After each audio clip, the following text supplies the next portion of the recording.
Excités, angoissés ou résignés, 12 millions d'élèves reprendront le chemin de l'école jeudi. Les enseignants, c'était aujourd'hui. La rectrice de l'Académie de Grenoble, Hélène Incel, viendra nous donner un cours de protocole sanitaire.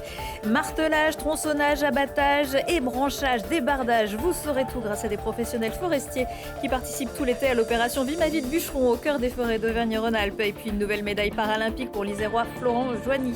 Celle-ci est en or. Et puis retour sur la soirée de présentation de saison du FCG, le rugby grenoblois qui veut s'inscrire dans une nouvelle ère. Bonsoir à tous, ravi de vous retrouver dans ce JT du mercredi 1er septembre 2021. Toutes les heures à partir de 18h, l'essentiel de l'actualité du Grand Grenoble. Dans quelques heures, retentiront toutes les sonneries des établissements scolaires de France et de Navarre pour accueillir leurs premiers élèves après quelques semaines de vacances. Une rentrée qui doit une nouvelle fois faire avec l'épidémie de Covid-19. Hélène Incel, bonsoir. Bonsoir. Merci d'avoir répondu à notre invitation. Vous êtes rectrice de l'Académie de Grenoble depuis février 2020. On peut donc dire que vous avez été amenée à gérer l'épidémie sur ce territoire depuis vos débuts ici. Alors, on va revenir sur le protocole prévu pour cette année. Mais avant cela, peut-être un petit point sur les effectifs. Je rappelle que le territoire du rectorat, c'est l'Isère, la Savoie, la Haute-Savoie, la Drôme et l'Ardèche. Mais pour ce qui nous concerne, pour l'Isère, cette rentrée concerne combien d'élèves ? Alors 258 000 à peu près, je ne vais pas les compter un par un, élèves et apprentis dans les écoles et établissements scolaires, ce qui nous donne des 67 200 collégiens, 33 500 lycéens dans les voies générales et technologiques et près de 11 000 dans la voie professionnelle. On a aussi à peu près 5 300 élèves en post-bac, BTS ou classe préparatoire, et puis 12 000 apprentis. Ce sont des chiffres qui sont plutôt stables d'une année sur l'autre ? Oui. On a une petite croissance dans le second degré qui résulte de l'augmentation démographique qui remonte évidemment au niveau, et puis petite baisse dans le premier. La population adulte est de plus en plus vaccinée. On peut donc se dire que c'est à l'école que risque de se faire pas mal de contaminations. Alors, quel sera le protocole Covid pour cette rentrée ? D'abord, est-ce que le pass sanitaire est obligatoire pour les enfants et pour ceux qui ont plus de 12 ans ? Absolument pas. Le pass sanitaire n'est absolument pas obligatoire à l'école, ni pour les enfants, ni pour les enseignants et les équipes, ni pour les parents qui s'y rendront. Pour les plus petits, est-ce qu'il y aura des tests dans les écoles ? Ça avait déjà commencé la saison passée. Est-ce que ça va être le cas de façon régulière, dès le premier jour ? Combien de fois par semaine ? Alors ça ne va pas être systématique. On va déployer largement les tests salivaires, comme on l'a fait l'an dernier pour les écoliers, en lien avec l'ARS, pour cibler toujours les zones les plus à risque où un cluster est en train de démarrer. Voilà, on va cibler et déployer au maximum ces tests effectivement dans le premier degré. Après, la sécurité des élèves et des personnels dans les écoles, ça repose d'abord et avant tout sur un protocole sanitaire, vous l'avez dit, et d'abord les gestes barrières qui sont maintenant bien connus de tous et de toutes, y compris des petits, et puis l'aération des salles qui est essentielle. Enfin, je crois qu'il faut qu'on revienne aux bases, et d'ailleurs on travaille avec les collectivités pour développer les capteurs de CO2, pour justement bien comprendre, c'est presque pédagogique, à quel moment il faut aérer et quel effet immédiat. Parce que c'est très rapide, en fait, la baisse de CO2. Donc ça c'est très bien. Et puis, on a cette année un protocole sanitaire qui se décline en 4 niveaux. Et finalement, on a, dans les écoles, les collèges et les lycées, pratiqué tous les niveaux déjà depuis 1 an et demi. Donc, on a acquis une expérience qui fait que je vois l'année de manière assez optimiste parce qu'on va moins être dans la surprise. Les plans de continuité se préparent dans les écoles et les établissements. On commence au niveau 2 du protocole sanitaire. Si jamais il y a des changements, on sera prêt à la fois pour s'organiser s'il y a hybridation et pour assurer bien sûr la continuité pédagogique. Alors on a parlé des tests salivaires pour les plus petits. Pour les plus grands, à partir du collège ou à partir du lycée, il pourrait y avoir aussi des autotests. Oui, on va continuer les autotests dans le second degré. Évidemment, faire un travail d'explication et de pédagogie, c'est notre métier, surtout l'intérêt de la vaccination, puisque à partir de 12 ans, vous le savez, les jeunes peuvent être vaccinés avec l'autorisation, bien sûr, d'un de leurs parents. Même à partir de 16 ans, c'est eux-mêmes qui en décident. Et donc, nous allons d'une part travailler pour expliquer, parce que je pense que beaucoup de questions, et c'est bien légitime, se posent. Ce sera le rôle des professeurs, ce Oui. sera le rôle des CPE, des enseignants. Ce sera le rôle des professeurs de SVT, par exemple, mais aussi des personnels médico-sociaux qui sont mobilisés pour cela, pour faire œuvre. C'est-à-dire qu'ils ont l'injonction, si ce n'est l'injonction, en tout cas, on leur propose, durant leur cours, de garder une petite partie de leur cours pour parler de la vaccination. Il va y avoir, c'est pas pendant c'est pas tous les jours, tous les cours, etc. Mais on va expliquer, et je pense que c'est important, parce que beaucoup de gens, et c'est bien légitime, se posent des questions sur comment fonctionne un vaccin de type ARN messager. C'est ça aussi, parce que sinon la vaccination des enfants, on le fait tous, elle est obligatoire pour beaucoup. Pour rentrer à l'école, justement. Voilà.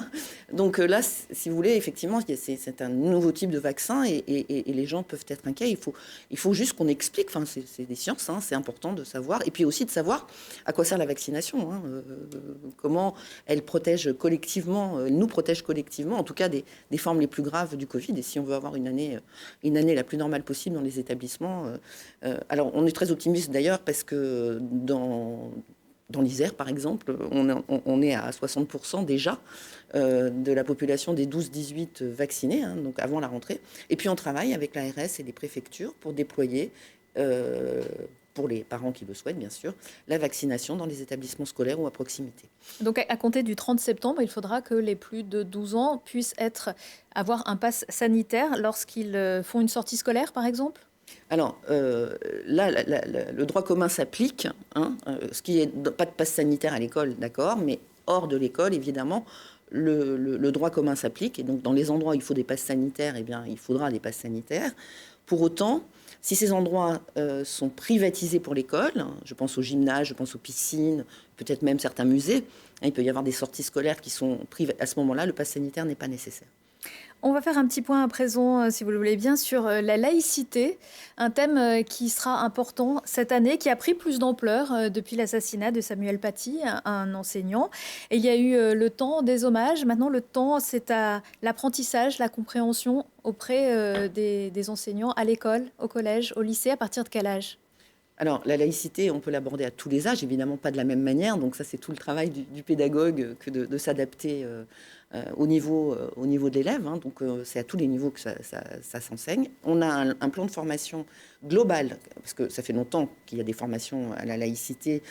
Mais là, tous les enseignants vont avoir, dans les 3 ans qui viennent, une formation poussée sur justement comment enseigner la laïcité, à quel comment niveau, en parler, et voilà. Et quelle réaction avoir peut-être face à des élèves qui n'accepteraient pas ce discours. Voilà, parce qu'il n'y a pas que l'enseignement de la laïcité, il peut y avoir aussi, dans son cours, des réactions qui seraient des atteintes à la laïcité ou en tout cas des difficultés pour l'élève à se positionner entre ce qu'il apprend à l'école et ce qu'il peut apprendre dans une sphère privée et religieuse. Et donc, comment on gère cela, voilà, c'est toute cette formation qui est essentielle. Merci beaucoup, Hélène Incel. Je vous souhaite une très bonne rentrée. Je crois que vous avez encore pas mal de travail. Mais écoutez, moi je la souhaite très très bonne à l'ensemble des enseignants qui sont déjà d'ailleurs rencontrés aujourd'hui et bien sûr tous nos élèves. Merci beaucoup. Merci. Allez, on poursuit avec la formation. Quand je serai grand, je serai bûcheron. C'est peut-être ce que certains élèves se inscriront sur leur fiche de renseignement le premier jour de cette rentrée scolaire. Un métier que Fibois Auvergne-Rhône-Alpes vous propose de découvrir chaque été dans nos massifs grâce à l'opération Vie ma vie de bûcheron. Charlotte Faulkner a enfilé sa plus belle chemise à carreaux pour se glisser parmi les participants d'une sortie à Saint-Pierre-de-Chartreuse. Se glisser dans la peau d'un bûcheron tout en comprenant la gestion des forêts, voilà l'objectif de Vie ma vie de bûcheron. Cette demi-journée gratuite à destination des locaux comme des touristes permet aux professionnels du secteur forestier d'échanger et surtout de répondre aux interrogations des participants. Des journées organisées tout l'été par Fibois Isère. L'idée, c'est de démystifier un peu ces métiers, expliquer la gestion forestière dans nos montagnes, expliquer également la récolte de bois, le transport de bois. Et puis, on en profite pour passer quelques messages en termes de sécurité, de cohabitation des usages. On fait ça en toute transparence, voilà, pour que les gens ils comprennent mieux pourquoi on met des panneaux, par exemple, d'interdiction d'entrer sur les chantiers, etc. Et on essaye d'expliquer les enjeux de sécurité et puis ce qu'on fait de nos bois, quoi, tout simplement. Ce jour-là, c'est Jean-Christophe, bûcheron depuis plus de 15 ans en Chartreuse, qui transmet sa passion du métier. Au programme passage en revue du matériel et bien sûr abattage d'un arbre où chaque étape sont expliquées avec précision. Là, dans la clairière, là, j'ai un bon trou. Pour le sortir, il n'y aura pas de problème. Donc, je vais l'envoyer là. Des journées qui permettent à Jean-Christophe de partager sa passion, mais aussi d'expliquer le fonctionnement de son métier, un métier qui a souvent mauvaise presse. Eh ben, je pense que c'est très bien justement d'informer le public à notre métier qui est très peu connu et mal vu surtout. Du fait de la déforestation, les gens pensent beaucoup qu'on fait de la déforestation alors que pas du tout. Pas du tout, c'est du jardinage. On ne coupe pas tout, on jardine la forêt. C'est vraiment le métier passion. C'est de la résine qui coule dans les veines et plus du sang. À ce point-là, c'est vraiment la passion. Autre acteur clé de la filière bois présent pour répondre aux questions lors de ces journées, l'ONF, l'organisme national des forêts. D'abord, le premier message qu'on veut faire passer, c'est que couper du bois, c'est pas détruire la forêt. C'est travailler dedans, donc c'est pas détruire, c'est travailler, bien au contraire. Bien sûr qu'il ne faut pas tout raser, bien sûr qu'il ne faut pas tout couper. On jardine, on prélève de façon homéopathique dans les peuplements et c'est nécessaire. La forêt occupe 36% du territoire de la région Auvergne-Rhône-Alpes et chaque année, ce sont 5,2 millions de mètres cubes de bois qui y sont exploités. Et si l'expérience vous tente, la dernière sortie de la saison aura lieu ce samedi après-midi en Belledonne. Il faut vous inscrire auprès du bureau d'information touristique d'Alvar-les-Bains. Cet homme-là a de l'or dans les mains et de 2 pour Florian Joigny. Après une médaille de bronze mardi aux Jeux paralympiques de Tokyo, l'Isérois natif de Bourdoisan a décroché la médaille d'or de la course en ligne en vélo couché, ce qui monte à 38 le nombre de médailles de l'équipe de France, dont 7 en or. Alors pour la prochaine course de Florian Joigny, pour qui ce sont à 29 ans les premiers Jeux, on se prend à espérer la passe de 3, mais il faudra aussi compter sur ses coéquipiers, puisque ce sera le relais. Rendez-vous jeudi matin à 8h30. Eux aussi font leur rentrée, de nouveaux copains, un nouveau prof, de nouveaux maillots. Le FCG avait convié ses abonnés et la presse mercredi soir au Stade des Alpes pour la traditionnelle soirée de présentation de l'équipe. Pas mal de changements cette année, avec pour objectif de créer une véritable émulation collective, alors que les Grenoblois ont raté leur première rencontre de Pro D2 de la saison en s'inclinant vendredi dernier face à Mont-de-Marsan, Arthur Glory. Nouveau staff, nouvel effectif, pas facile de s'y retrouver pour les habitués du Stade des Alpes. Tout changer ou presque pour mieux redémarrer, c'est le pari qu'a pris le FCG pour cette saison 2021-2022. Mais on peut faire du neuf avec de l'ancien, la preuve avec l'ex-capitaine Fabien Gengenbacher à la tête du staff. Le club emprunte avec lui de nouveaux chemins et reste ambitieux en Pro D2. Les dirigeants espèrent, comme l'an dernier, atteindre les phases finales. C'était à la fois d'être dans la continuité, de respecter l'histoire, de travailler sur nos forces et puis de travailler sur un projet à moyen long terme. Et tous ces ingrédients nous ont amené effectivement à avoir du changement dans l'effectif, que ce soit en termes d'encadrement ou quelques joueurs. Il s'agit alors de trouver le bon mélange. Avec 12 recrues et de nombreux jeunes formés au club, le nouveau staff s'emploie à créer l'osmose. Après 2 mois de préparation entre Aix-les-Bains et Val d'Isère, l'équipe a pu se familiariser avec le nouveau plan de jeu. Tout naturellement, un vrai collectif se met en place, un travail qui devrait peu à peu porter ses fruits. Plutôt bien, bon, ça fait déjà quand même 2 mois qu'on est tous ensemble, qu'on travaille ensemble. Il y a eu pas mal de changements. On a un nouveau groupe assez jeune. Je trouve que l'entente est très bonne. Tous les étrangers parlent quasiment tous français, à l'exception de peut-être un. Mais c'est pas grave, on arrive à communiquer. Mais vraiment, je trouve qu'il y a une bonne entente. Ça, il n'y a pas de souci là-dessus. Le plus gros du plan de jeu en fait a complètement changé. Donc toute la préparation qu'on a eue cet été, ça a été axé sur le nouveau plan de jeu. Et à la nouvelle philosophie que les coachs ont voulu amener. Donc forcément ça prend du temps avant d'être à l'aise sur le terrain. On vit ensemble, on était quand même H24 ensemble, donc non, ça c'est quand même cool et ça resserre les liens et j'espère que ça se retranscrira sur le terrain. Après une première ratée contre Oyonnax en ouverture, l'équipe a néanmoins montré son fort potentiel. Alors, on lui laisse le temps d'assimiler tous ces changements et de se souvenir de la saison dernière pour renouer avec le succès. Et voilà, heureusement, notre journaliste Arthur Glory a corrigé. Ce n'est pas contre Mont-de-Marsan que le FCG s'est incliné, mais bien contre Oyonnax. Le prochain match pour Grenoble, ce sera vendredi soir avec un déplacement dans le Morbihan à Vannes qui ne s'annonce pas si drôle pour les Grenoblois. Prochain rendez-vous avec l'actu dans 1 heure et en replay sur télégrenoble.net. On se quitte avec des images du Marmot Highline Project qui fait son retour sur le plateau des Rames à Lons-en-Vercors à partir de jeudi avec une vingtaine de cordes tendues pendant 4 jours au-dessus de Grenoble. C'est l'un des hotspots pour la pratique de ce sport. De nombreux ateliers, du cirque, des ateliers d'escalade, des démos, des concerts, un marché de producteurs sont également annoncés. Je vous souhaite à tous une excellente soirée.